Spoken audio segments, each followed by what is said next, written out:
Hello, everyone. And on our podcast show this week, we look back on the history of social media, how it all started and how it became what it is today. Social media was originally created to allow users to connect with families, friends, colleagues, and people with similar interests. So how has social media changed over the years? So joining me each and every week is our co-host, Stephen Fong. Woo-hoo. Hi. Did you have a friend named Tom? No. Who's Tom? Tom? You don't know Tom? No. Everyone's friend was Tom on social media. I didn't know. If you were on social media, you had a friend named Tom who created MySpace. Right. And we will talk about that in the history of social media.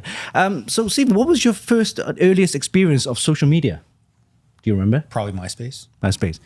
Well, let's look back to the 80s, 90s, and early 2000s. So, the platforms came and went. And I remember way back in the 80s and 90s, we had limited internet access. So most of the so-called social media was text-based. Yeah, text-based. Bulletin boards. Yeah, I remember. Would you classify that as social media? I would say so because... Let's lay down a definition of social media. What is your definition of social media? It's basically a community of people that connect together, whether electronically. Okay. Yeah. So BBSs do count. Okay, that's right. So that was the Crystal Cave then on a 9600 baud modem. Yeah, 9600 baud. That's like 9600 bits. Yep. Pictures took a very long time. Yeah, so it mostly text-based, and people type in text, hey, how are you today, and stuff like that, and it'll come back in about a day later, say, oh, I'm good, and stuff like that. But it was a strong community. Mm-hmm. I remember there was like, back in the day, we had like bulletin boards for small computer enthusiasts, back in the days, ZX Spectrum, BBC Micro, that kind of stuff, Commodore. So the bulletin boards, right? But that's continuing, mostly in universities and stuff like that for like research and things like that. But also the next thing was forums. Mm-hmm. Yeah, text-based forums. They were massive. Yeah, they were huge. The alts, the Newsnet. Newsnet, and there's also All Games Network. They were huge.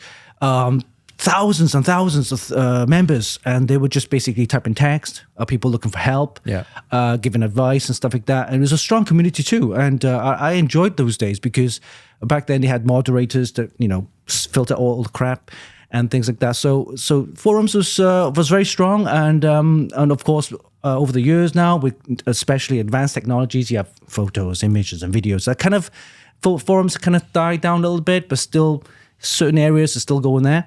Mm-hmm. And then late 90s and early 2000s, we had our first kind of like global kind of internet kind of community thing where people connect online. And it was AOL, America Online. Yeah. I was one of the users because I met with people from US and Australia. I was like, it was never possible because of the time zone difference, right? But, it was great. And there was a film. Seattle was sleeping in Seattle, right? And that was you got mail. You got mail, and things like that. And so it was good. I enjoyed those days. They were fun times. Mm-hmm. And then, of course, we had IRC chat. And there was just basically chat and text and stuff. That was good. It's turned into something called Discord now, right? These days. Has it morphed to that? I'm not sure. Yeah, a lot of to chat text based. And again, it's mostly universities because back then I was in uni and people were using IRC chat a lot. So that was good. And then now MySpace. That's your earliest one, right? No, I think MySpace was the prototype for modern social media. Yeah. I think the news stream, the feed. That's right. Was more or less invented by MySpace, where you post your butterflies and your sparkly flowers and GIFs and everything like that. It was good, and people would make them and sell them. There was actually a marketplace for that, which made people a lot of money behind the scenes. It was one of the first ways that people created digital assets that they could sell to other people, download them, and you would get money for that, which is great. It's Microsoft, right? The MySpace. Who owns them now? I don't remember. Keep talking and I'll find out. So Microsoft, MySpace, I remember. Yeah. So a lot of like music artists and things like that had MySpace pages. It was a way to promote the band or brand. And MySpace was quite popular for one time. It was launched in 2003 and basically got disbanded only recently, really 2019. So it's a long kind of old timer, I would say, MySpace. So just to kind of give you an update, News Corp sold MySpace to Specific Media, which is and singer Justin Timberlake for $35 million. Oh, right. Ooh, right? Justin Timberlake. Okay. Yeah. And they bought the company that held it, Viant, in 2016. Time Inc. Was purchased in 2018 by Meredith Corporation, which then spun off Viant and its holdings like MySpace as Viant Technology in 2019. So just recently, it's owned by Viant Technology in 2019. As MySpace, it still exists, but who goes to MySpace? If you go to MySpace for any reason, let us know in the comments. I think it's just for music because Justin Timberlake bought it for a specific reason. Coincidentally, right. Justin Timberlake was also in that movie, Napster. Oh yeah, Napster.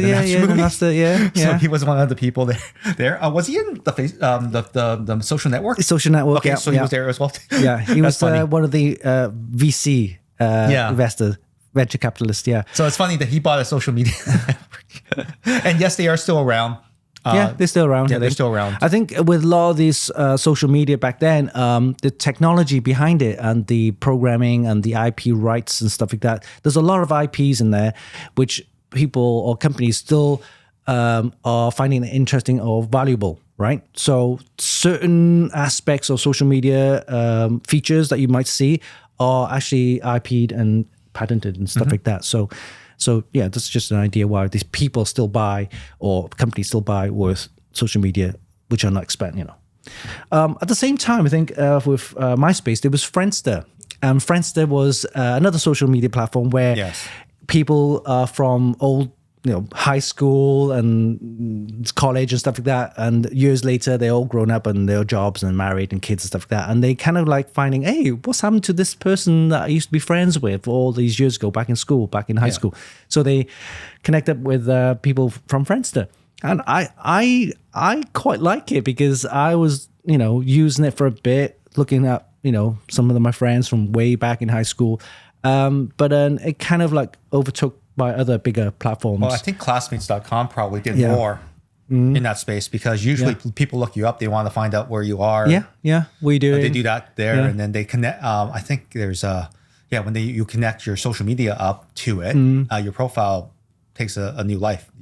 People can more easily track you. That's right. If you want to. Again, this was, they kind of like closed it down around 2018. So again, not that long ago, but still, towards the end of the 2010s, 18s and 19s, that's when they stopped. And the other one I used was Digg. You remember Digg? I used Digg. I used it for a specific purpose. When I was running my website, I would actually submit articles there, and the community would actually boost it up to the front and crash my server multiple times, which was fantastic. Yeah. So basically, it validated the content that you created was actually good because the community decided whether it was good or not. Yeah. Having said that, though, some sites, larger sites, would use Digg armies. They would actually incentivize or purchase them, and they would actually drive your server mad and send all that traffic, which wasn't good for advertisers back then because you would have to pay for all those fake impressions. Yeah. So good and bad. It was a good community. It did its job very well. It surfaced really good content from the internet, but there was also a dark side to it. On the other side of that, there was also Slashdot. Slashdot, yeah. Which is still around. Still around. But Digg was, you got a thumbs up, right? Is it you got a thumbs up thing. And then you just vote it up. You vote it up, you comment, you vote it up, and then the algorithm would take care of the rest. Traffic would be immense. Yeah, it was good. And I don't know why they closed it down. 2012, they closed it down. Well, funding, right? I mean, that's Kevin Rose. He was part of that team and everything like that. It costs money to run something like that. I mean, you're sending tons of traffic. You're dealing with many people. People don't realize what the cost involved is not the actual servers, but actually the bandwidth. It's the moderation as well, too. I mean, Digg is a community, but so is Reddit. Reddit is a community. It has all sorts of problems that you're seeing right now with moderation, groups that promote certain things that people don't want promoted because of the ramifications to society and community as well, too. Anti-community things happen in there. Yeah, and misinformation, things like that. So it's all that stuff which needs to be looked into. Yeah, which means a strong moderator group. But if you're not paying the moderators, what's their incentive, right? That's right. No one's getting paid, even though some of these sites are getting paid millions and billions of dollars, right? Which is interesting because now Reddit is going public. It's going public. They're paying some people in shares based on their moderator rank, their karma. Yeah, something to do with the status in with the moderation. So that's good. At least the work that they've done over the last decade is being recognized. But will that become anything in the future? I think there are going to be a lot of people, not lawsuits, but people complaining and say, "Hey, I've been here for 5-10 years. I'm not even getting what I deserve." Stuff like that. I'm sure there is, but you also signed the terms of service. That's right. Right, you're there. You can quit. that's basically your remedy. What I don't like about these so-called platforms where it's free originally, and then they turn into a profit, kind of like platform where they make money, and then hey, what's happened? You don't have a say because you signed up for free. It's not it's technically not yours because you signed up for free, right? It's technically not yours. You can contribute to the community, you can build it, but that's on you. You made the choice to do that. You made the choice to exercise your freedom of speech on this particular platform that you've chosen to do so of your own free will. Reddit never made you do that. The community never made you do that. You volunteered. You volunteered. Right. You weren't voluntold. You volunteered. You volunteered. 2010 onwards, we had the Google Plus. 2011 to 2019. Again, it was Google's attempt to create a social media platform. That was very recent. Still, a lot of websites on the internet still believe that Google Plus still exists because they still have the Google Plus button and they haven't updated that. It doesn't exist anymore. It doesn't exist anymore. So that's a very recent thing. And I hate Google for doing that kind of stuff because they launch stuff for like 3-4 years and you're into it and you're really and then suddenly they just disband it. Yep. Same with Google Podcasts. That's gone as well too. It's now become YouTube Music.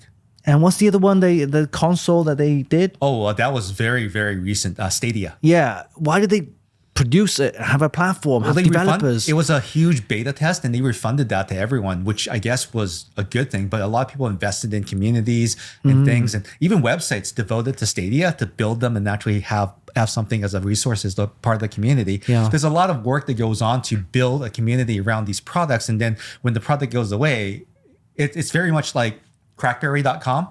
That whole community basically went away as soon as the company was turned into oblivion, right? It died. Yeah, it kind of behind the scenes doing security software, some stuff. Yeah, whatever they're doing, it's not what they did before. It's not front-facing consumer anymore. No. It's definitely, it's gone away in the most worst possible way as a cultural icon turned into nothing. Right? Yeah, they're irrelevant now. Right. Moving on to videos and stuff like that. We have Vine, 2013 to 2017. Not that short period, but people started going to Vine. I think one of the earliest influencers that was on there was, I think, wasn't it like Jake and Paul Logan, all them guys, with the. Yeah, and on the Canadian side, Brittlestar started on there as a kind of your suburban dad looking dude. And he was on Vine, and he would actually be able to tell a story. And was it 6 minutes, 6 seconds, 10 seconds? Short, very short. I can't remember, but it was a very extremely short way of telling stories very quickly, commenting on social issues, or just being a father, or growing up in the burbs, or being a Canadian and dealing with snow or something like that. Those moments, the people that in the rest of the world don't understand, but they are able to understand and digest it in less than 10 seconds. That's right, because you can see it rather than just watching pictures or text and stuff like that. You can, because you actually video, you can see the whole thing. Yeah. Same on the video side, we had Periscope. Which is now Twitter. Yeah. So 2015, 2019, again, it was video-based and it was very short again. I did a couple of Periscope streams, but they recently revived because Elon Musk funded a number of free speech things with certain demographics, but started canceling some of them. I don't know why. Maybe due to like shareholder pushback, but it was revived recently to do live video, live shows and whatnot. There's still some around, but there were a few that just, I don't know why they got canceled, but they promoted a certain ideology that I guess was just too much. Yeah. Right. So those are the older kind of social media platforms that we know of. If you know of any, please leave a comment down below. Moving on to the newer platforms, of course. I would say newer, but existing platforms. Biggest one, of course, Facebook, now Meta. Launched in 2004, founded by, of course, Mark Zuckerberg, and there's Eduardo, there's Andrew McCallum, Dustin Moskovitz, and Chris Hughes, originally called thefacebook.com, right? Intended to create a website where you can connect people from all around universities and stuff like that. It was a good community kind of idea. It was great.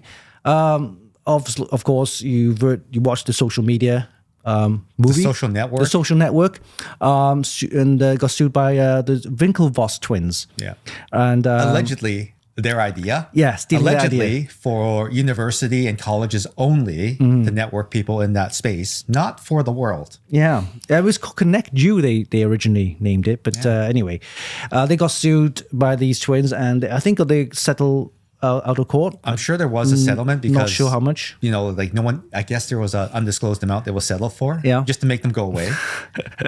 They did try to start their own network, but that failed. Connect You, I think. Yeah. But changed the name from Facebook.com to Meta, or I should say the parent company is called Meta now, and they own Facebook. Well, the Facebook.com to Facebook.com, and then Meta recently. Yeah, recently. Yeah.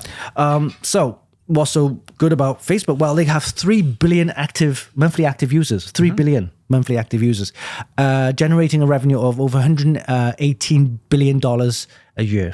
Yep. That's why they bought out Instagram in 2012, and they bought out Oculus in 2014, and of course WhatsApp in 2014. So they're big. The company, they're big. Yeah.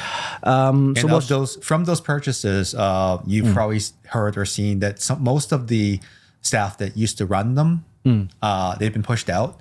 The ideologies of the two, I guess, over time did not match up because. Like Instagram used to be a place to share photos. Yeah, photos. And some videos as well too. It had a very community vibe to it.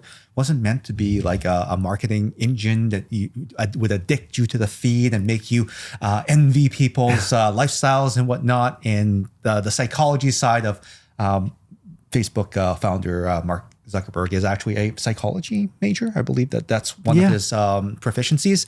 And he's used people's weaknesses and character flaws to addict them to the Instagram. Yeah. They because Facebook is, again, I think mostly connecting with families and friends apparently, right? And you have to accept an invite.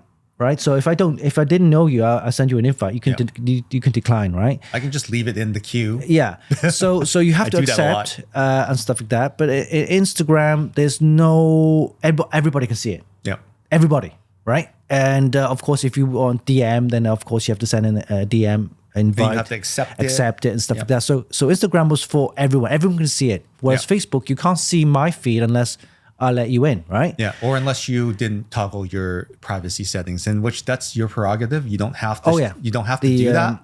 You have to show everyone everything if you don't want. You can even set your entire feed to private if you want. Yeah, that's completely okay. That's right. That's right. You can set it to public or private. And for WhatsApp is more, again, messaging via phone, right? So you have to encrypted. So you have to know that person's phone number.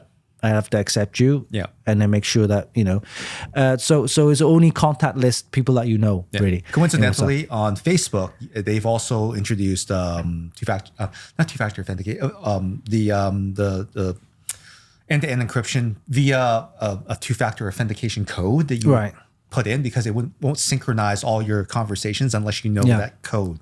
I think they bought out one messaging company or app that they integrate into their Facebook Messenger. Because there's another way of using a messenger, again, for text and stuff like that, is through their own Facebook Messenger. Again, it's well, I wouldn't say hugely popular, but of course you have 3 billion users. So people do use 3 billion Facebook. Is a lot of money. And they've really turned on the sales engine because now they have an entire team that is there to teach you how to use the business functions, to do advertising. They even have coaches that will call you if you're a business to say, hey, this is here's some of the things that you can do to make your stuff work. Here are some of the products that you can use to get people on your feed more often. Boosting stuff. You can even advertise.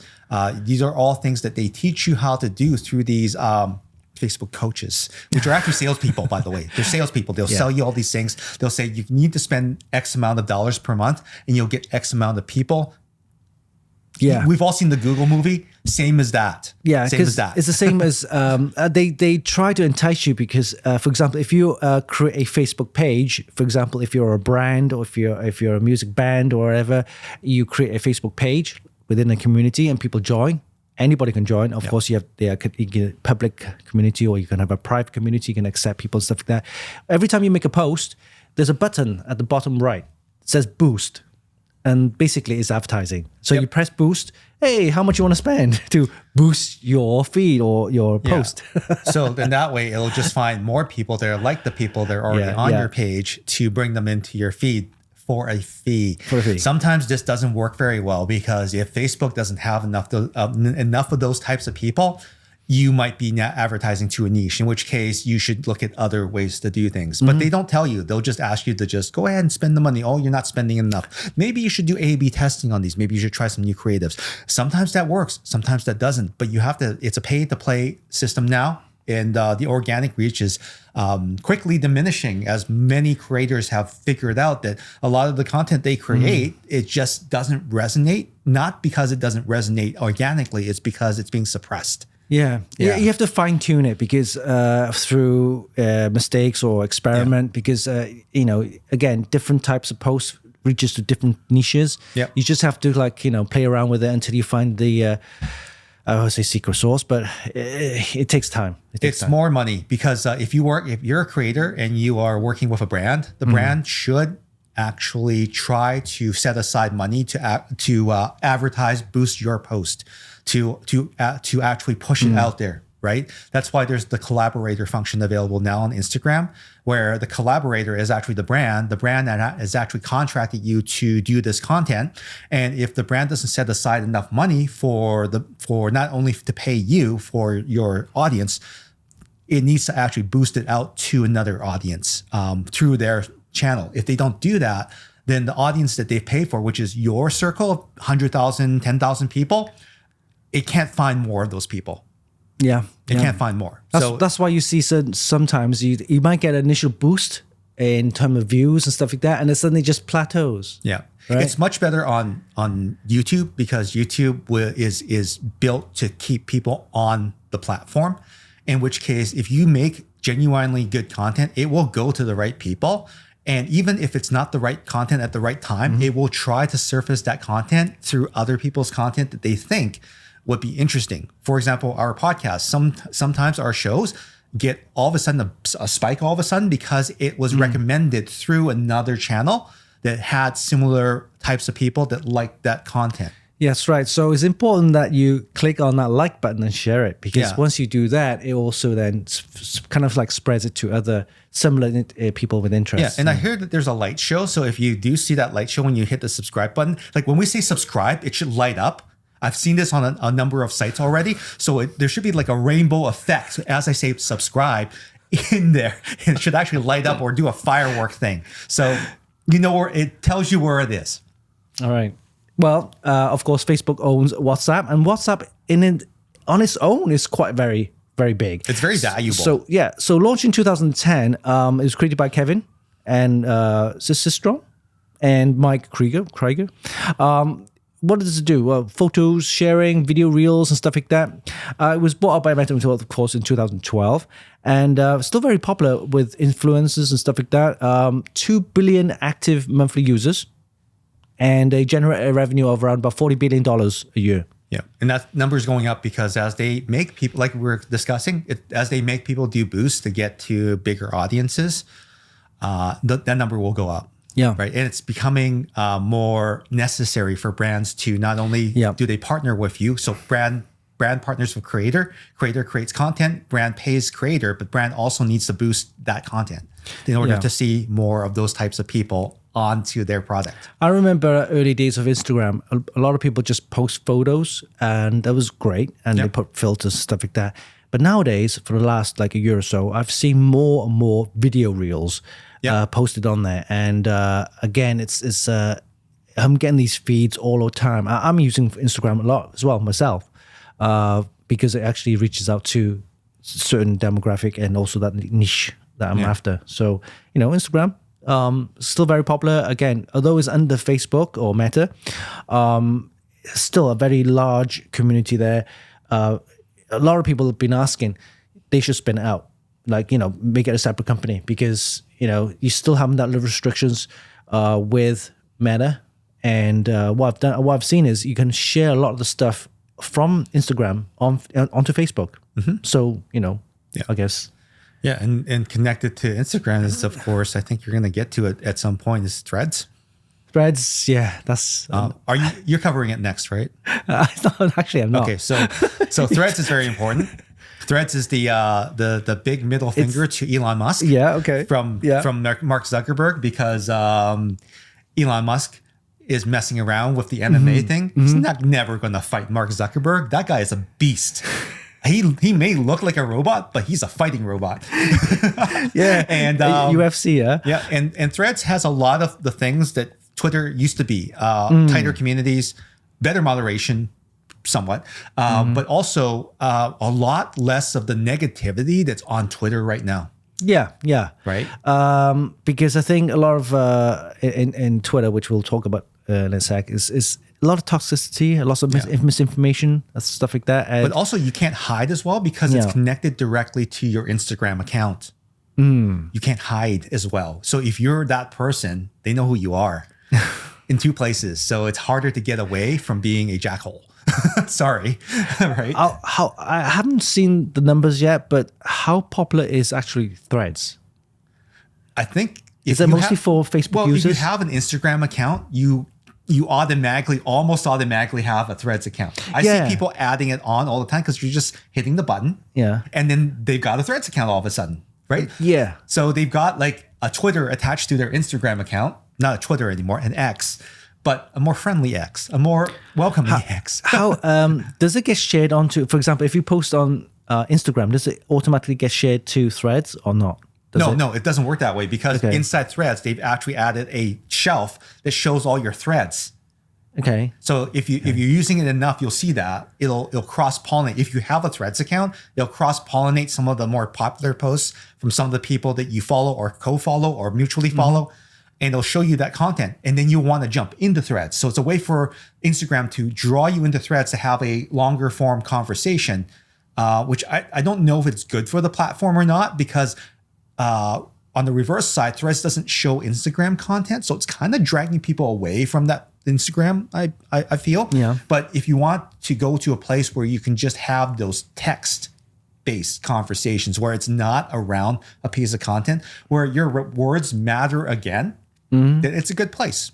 It's a good place. Okay. Right? Okay. So if you're not good at photos or reels, maybe Threads is the place for you to join on all these conversations. It's because I've seen a lot of reels and photos as well on Instagram, and they look so good. Yeah. Like proper professionally photographed photos, and also definitely fully edited reels. Yep. So, if you're not that professional in that kind of sense, and you just want to post something which you want to share, then reality is Threads. a little bit skewed on Instagram because it's not reality. A lot of the times when you're looking at this stuff, it is highly curated. It is highly aspirational. People are trying to get away from that because they want to be more real. Yeah. And this is you're gonna move on to this, but it has a lot of similarities with a certain other social media network. A lot of the things that are on Instagram are on this network as well too, but they're getting into some scrutiny recently, and maybe that will spell the end of one of those networks, or that might give rise to an opportunity in the North American space. But go on, continue. Well, photos we mentioned. So another photo kind of related platform is in Pinterest. So launched in 2010 by Ben Silverman, and it was basically for discovering information you can share through images, things like recipes, home improvement, that kind of stuff, motivational and inspirational, that kind of stuff. It's basically you kind of get those images and you can just bookmark it, kind of thing, right? It's like a mood board, if you guys have ever used one, like where you're trying to decorate your house, so you have flowers and you have a certain color, splash of this. It's kind of like that, or a shopping list of things that you're looking to buy. So you would just pin it. I've never really gotten into it myself. I never used it that much. I know that people do use it a lot. I know that a lot of Amazon affiliates will use it to pin a bunch of things off of Amazon and make money off of that. And search results are heavily interested in lists of things. So when you search, Pinterest results used to come up quite frequently where I'm looking for the top 5 barbecue things. Well, there's Mittens, and this is an Amazon affiliate. These are all Amazon affiliate. As long as someone put a really good image in a description and it's something that Google sees value in, it'll send you to that result on Pinterest. Yeah, well, they have 500 million active monthly users, and generating revenue of over $3 billion. So it's not small either. And I wonder how they're generating that, because I don't see a lot of advertising on the platform. Maybe that's changed. Maybe there are sponsored pins or sponsored lists now. Yeah, probably. So that's or you boost your list and whatnot. I haven't been into that space lately. If someone can educate us on that, let us know how that money is generated, because I haven't been there recently. I don't know if those are products that they are offering to Pinterest users. Apparently, I find that a lot of the kind of homemaker or people that stay at home, female, skewed female. That's right. Skewed, younger, older teen, beyond teen. That's right, and they stay at home, and they find that more interesting, more engaging, because they're at home. They want to do some recipes, cooking, whatever, and they want to do some home improvements. Yeah. Do up the bathroom, do up the kitchen. Then they use a lot of Pinterest, I guess. Yeah, it's interesting how it's utilized. It's not I don't see a bunch of guys going on there and doing like toolkits and like I think I've seen PC builds, but that's I think that's a rare thing that I've seen on there. Yeah. Mostly like I'm looking for an idea to decorate for listing or whatever. Yeah. That comes up constantly on Pinterest. So yeah. I think there's value there. I think that those lists are helpful in informing your lists. But for myself, I think a lot of people I don't know if they still have 500,000 people using it. Good for them. Yeah, they're still making money. Good for them. 500 million apparently. Right. So, but yeah, if you use Pinterest and there's some reason why it's so awesome, let me know, because I want to know. I want to understand. Maybe it's good for dads. Maybe. Not sure. Right. I don't know any other dads that use it. Moving on to something more controversial, we have TikTok. And launched in 2016, owned by ByteDance, a Chinese company, hosts short form videos and that kind of stuff, reels, of course, and stuff like that. So 1.5 billion monthly users. Moving on to almost 2 billion. Is this global? No, just I'm global. Yeah. Global, so not China though. No, not China. It's global. Yeah. Okay, so anything but China, because in China it's Douyin. Douyin in China. Yeah. So for anywhere else outside of China, it's TikTok. Right. So again, 1.5 billion users, all moving on to 2 billion users by the end of the year this year. Annual revenue around about $9.4 billion. So they are fairly newish in terms of like building kind of the user base, because compared to Facebook, they're still quite small. Revenue again, just under $10 billion. So still building up that content, building up that kind of revenue. They were basically acquired by Musical.ly. They acquired Musical.ly. Remember Musical.ly? The dancing and the lip syncing app. Yeah, that was in November 2017, I believe. but it merged into TikTok. And fairly recent. And fairly recent, yes, right. And then it was 2018 they merged with TikTok. The controversial aspects of collecting user data, a lot of user data. Oh yeah. They did a quick test with some cybersecurity guy, and it was on I can't remember which video, but it had a kind of the screen the OS screen where all the lines of code running, and he did it saying, okay, let's log in, let's go through some of the videos. And literally, you can see all the lines of code collecting everything, right? IP addresses, different user information, logins, and stuff like that, and key presses. The key logs, everything. Key logging too. That's it's in clear text. That's not good. That's just crazy. That's not good. So, and of course, company, is possible ties with the Chinese government or possible military. More like probable. But possible, yeah. Probable. And the US have been trying to ban it. They've banned it on all of the government devices anyway, right? Yeah. So they're trying to ban it for user as well. So I don't know what's happening there, but still, again, very popular with teenagers. Of course. I've seen kids just scrolling, watching it and everything, right? Pretty addictive. It's just like Instagram, very addictive. Yeah. The algorithm is very addictive. The thing I don't like is that there is a human element in there that guides a certain, how should I say, a certain agenda. Right? Because of human hands that push certain content, you can do that, and push other content away by human hands. Yeah, they did a kind of comparison with Douyin, right? That's the Chinese version, and they were doing some motivational kind of videos or videos, and it was all about helping people and giving when you can, that kind of thing, charity and all that kind of stuff. And then you switch over to one of the TikTok reels where the guy's just like humiliating a homeless person, or they're doing like prank calls and prank, that kind of stuff. So it was totally two different types of content, which are kind of being promoted. In Douyin is all about, because it's heavily positive stuff, heavily censored. Sensitive. And in TikTok, it's all about having the most views. Yeah. The most views versus, I think TikTok reveals to a certain government body exactly who the North American people are, especially in the US, who they are and what motivates them and what gets them upset. And utilizing that in a psyop. Yeah. They can make a lot of people very angry and divide an entire country, which they have proven to in the past. Yeah, I don't use my TikTok myself because I it's not my kind of audience. So maybe younger generation, for example, my nephew or my, the kids, they might do more TikTok stuff. They're most susceptible to influence. Yeah. Than any other group because they're still learning. Yeah, I mean, if you look at some of the celebrities, they have TikTok accounts and they have hundreds, millions of followers. And for advertising, stuff like that, I can see it. I mean, apparently, if you have over, I don't know how many hundreds of millions of followers, you could post one post, and that post is worth 50 grand. Yep.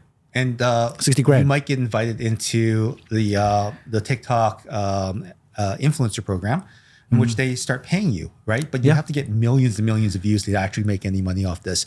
You'd be better off doing a collaboration with a brand. And that's happening both on the platform and off the platform as well too. A lot of the creators are actually taking their TikTok videos and they're actually uploading them directly to Instagram, and they're charging twice. Yeah, Instagram. Good for them. Yeah. I think that's a great business model, but half the revenue is it under threat due to the upcoming ban. Probably a ban. I don't know if it's going to be a full ban, but if the United States has any say in this and they do ban TikTok, then half the revenue of a lot of these creators will be in jeopardy. Which is why a lot of these write-in campaigns and phone call campaigns to your senators and elected representatives, it's the first time that a lot of this demographic has actually picked up a phone, not to scroll, but to actually place a phone call and leave a voicemail. Because most of these people don't know how to do that anymore because it's not what they use the devices for. Yeah. Which is unprecedented. It's crazy, right? You used to get the phone and use it as a phone. No, but now these days you have to use the phone as and that's the only way that you can consumption actually of content. overload the voicemail boxes of these elected officials to tell them, no, we don't want you to ban it. You must vote against this, right? Crazy. An entire generation is mobilized against this, which is dangerous because it shows that if whatever and they need to declassify this, because I think the people need to make their own opinions of the data of whatever they saw. But allegedly, these officials were shown classified information that made them realize that a ban is a good move. What is that information though, right? What is that? What have they seen? Well, what have they seen? You know when the for example, you've been on your Facebook, for example, or Instagram or any other social platforms, right? In a certain area. For example, you come to Richmond, we could be in a cafe, for example, right? And a few minutes later, and you're scrolling through, and suddenly an ad pops up, saying, "Hey, this cafe, come and visit, whatever." And this particular brand or this just pops up because you were in the vicinity. You're within a 12-kilometer radius, therefore you like this. Yeah. So that's what they're saying with, government officials with their devices, and they have TikTok in there, for example, and they could be in the White House, they could be in a government building, Capitol Hill, whatever, and they could then basically get information about the surrounding areas and stuff like that, including how many people are using TikTok in a certain building, right? So it could be like 50, 60, 100 people within that premises using TikTok. Right. They can find out. But they've already addressed that with the ban on government devices. So that's a separate issue that's been dealt with. I know that certain members of the government will rage against government policies, even though they are the government, and they will continue to use these platforms inside of secure areas, no matter what you say to them, as proven by what we've seen out there and their behavior. But this is about the consumer. This is about what information is the consumer giving to this platform that's making lawmakers so upset and so willing to ban the platform. What is it? We don't know what that is. They were put into a room and they were briefed. And then when they came out of the room, they agreed to ban it. How? What is it? Why is this so important, right? I don't know. I think people do need to know, and I think some of this information does need to be declassified, because you can't just make a decision on something that has such a far-reaching cultural, it's culturally relevant. A lot of people make money off the platform. Businesses are actually helped by this platform, and you're taking away this expression of free speech and also of business, commerce in an entire country, and possibly Canada, because we're heavily influenced by the United States. So what is this information? Well, a lot of the data is stored in servers, right? Stuff like that. So, of course, Facebook will have servers in the US. Yeah. They're saying that although TikTok have servers in the US, their main servers are actually in China. They're mirrored to China, but still the question remains, what was revealed to them? Yeah, what was revealed? They have in the US, they have a very strict what we call export controls for data and any technology. So they're saying that, if we can't control the data being sent out of the US, then that's a ban. We need to make sure that the data has to go through the export controls before it goes out. Do you think this is what the issue is? Possibly, yeah. Because everyone's in a locked room with classified information, and no one knows what it is. It's a black box to us, right? Like, why wouldn't they just tell us, say, hey, look, the reason why we are in support of this ban is because of A, B, and C. D, E, and F we can't tell you about, but these are the top things that we thought that the American people need to know about, and this is why this justifies this ban. This is why you don't want to do business with them until this is rectified. It's a need-to-know basis. Right? But that can't be. You have something that affects so many millions of people in a country, and you just secretly do it. That's not how that operates. This is not another country. I'm not sure if it will get fully banned, because one of the lawmakers saying that if you ban TikTok, then you're actually giving the golden platter to Facebook. You are. You're giving it to Instagram. There's no competition. And I think that one solution that was raised, and I don't know if this is even viable, it was raised in the previous administration in the US, that TikTok be purchased by a US entity and those controls are put back in the US. Yeah. There was a mention about that a company or group could buy TikTok and become a US company, have no server links or ties to China, then it would be an individual. But it all depends on whether ByteDance, the Chinese company, would actually let go of it. Yeah, because that's a lot of revenue and data. Yeah. So if this data is as dangerous as it is, I think people have a right to know what it is. I think people need to know, because otherwise, how can we support these unilateral changes to policy that take away something that is so important to so many millions of people? That's my concern, right? Yeah. Like, we can't skate around this. I don't know why you're banning this. I want to know why, because I either support you or I don't. And I can't make that decision unless I know a little bit about what you know. They're trying to save the teenagers. You still need to tell us. You still need to tell us. On the topic of controversy, we have another one. The last one. Yeah, Elon's Twitter. So launched in 2006. Oh yeah, X now. Launched in 2006, of course, under the name Twitter. Was created by Jack Dorsey, Biz Stone, Noah Glass, and Evan Williams. Users can share text, messages, images, and videos on so-called tweets. Also direct messaging, video, and stuff like that, and bookmarks. So it was sold to Elon in 2022, only a couple of years ago. Yep. Renamed it to X. 368 million active users. Active monthly users, but at the peak was around about 550 million at the time, at the peak. So, mostly text-based, revenue around about $5 billion. So it's not huge. $44 billion to buy a company that only earns $5 billion a year. And now it's not earning $5 billion a year because everyone left. Yeah. Who's holding the bag? Yeah, Elon. That is terrible. Yeah, that was a big purchase, which didn't actually turn anything. Yeah, and 368 million active monthly users. Does that include all the bots as well too? They tried to clean out the bots. Apparently, they shut down a lot of fake accounts and that kind of stuff. That's what they said. But you're never going to get away with bots and fake accounts. Oh my god!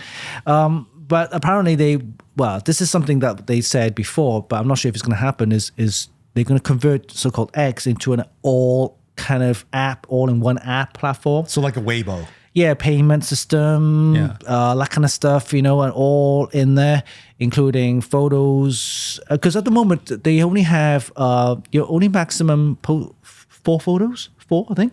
Yeah, something like that. It's only 4 photos. So they want to increase that to, say, 10 photos, something similar to Instagram. Yeah. They want to do, at the moment, they only 1 minute videos. Yeah, 1 minute. The quality is terrible. The compression is horrid. So they want to increase that to, say, 2 minutes, whatever. So, and also messaging, like direct messaging, but they have that already. But more to do with a platform where you can go in and do it all, right? Yeah. Payment system as well. And basically have a community, blah, blah, blah, that kind of stuff. So they're going to try to do this all in one They thing. want to do a Weibo. Now, if you don't know what Weibo is, basically in China, there are apps that are government controlled, for sure, that are what they call, I guess, super apps. So what they have is basically everything that Winston said, mashed into one single platform that doesn't matter what device that you have, that super app is where you live your life. You pay for things, you check up on your kittens.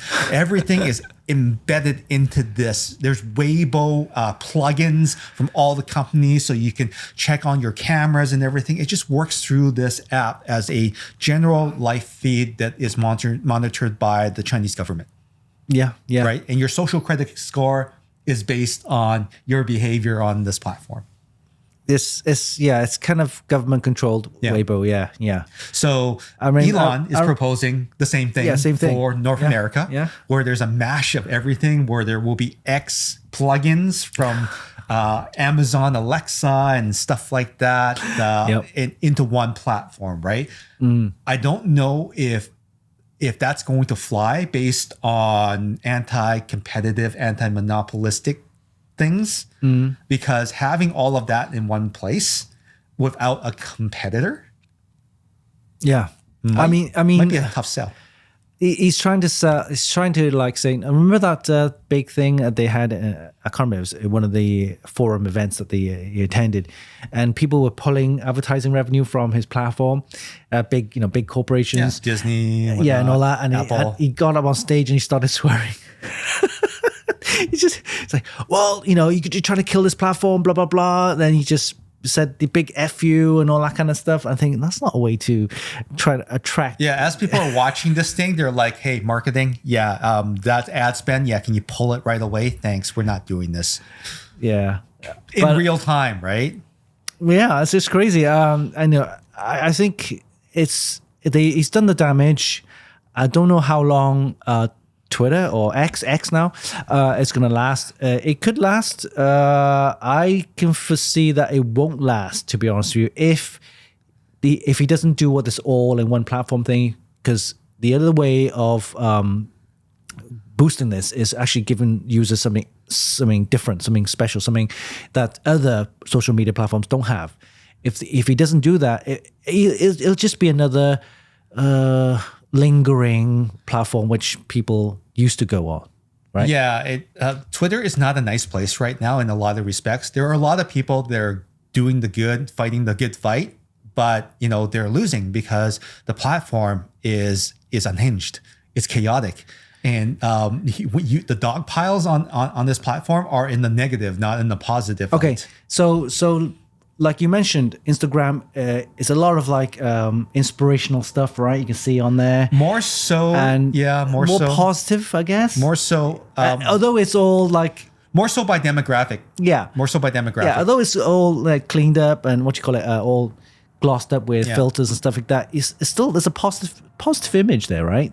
Kind of thing, right? More discussion, more. A lot of very educated people are on that. You platform. won't get that in Twitter or No. X. You don't get that on X. Yeah, a lot of the posts I see is people arguing. There's a lot of misinformation. There's a lot of prank stuff, which I thought, oh my God. There's so much explicit material that's hidden by hashtags that like you would think that like a hashtag Dropbox, that would actually be something about Dropbox, about file sharing. No, it's not. It's about very many, many things that your children should not be looking at. It is completely unmoderated. That stuff should not exist. Like really, it's nasty. It's very nasty. Yeah, and there's a lot of cyberbullying apparently in there. And, it's unchecked. There's a lot of toxicity I find on X. Whereas on Threads, you have a bunch of more educated people on that platform that are actually either going to bat or self-moderation is better on that platform. You'll see a lot of negativity shut down very quickly by a thread of people unraveling the negativity of the thread that started the negativity. It's very self-community policed. Everyone that is fed up with Twitter is actually on Threads, unless Threads and Meta go down, in which case that little hiccup a few weeks ago. Yeah, it did happen. They did go over there to say, hey, what's up? So everyone came back for a few hours and everyone went back. You thought your account got hacked, didn't you? I did. Actually, I really did. I thought that my account got hacked and that a lot of people probably sent millions of, not millions, I'm exaggerating, but they kept sending SMS codes and two factors to accounts that weren't working. And then they realized that when they punched in their two-factor code, that code was actually desynced because their authentication servers were offline. Yeah. Because when you punch it in, it should work, but it doesn't. Did it get intercepted? That was my first thought. Yeah. And I was a little bit worried. That's one thing about platforms like that, because you signed up for it for free. Yeah. You're in the mercy of their servers or the platform, because if all that information it gets stolen, you haven't got a damn word to say. A lot of sites took away the social logon for Facebook as a result of this happening, because a lot of websites, e-commerce websites, it's easier to log in with your Facebook because you just click a button versus remembering a password in a separate password, right? Username and a separate password.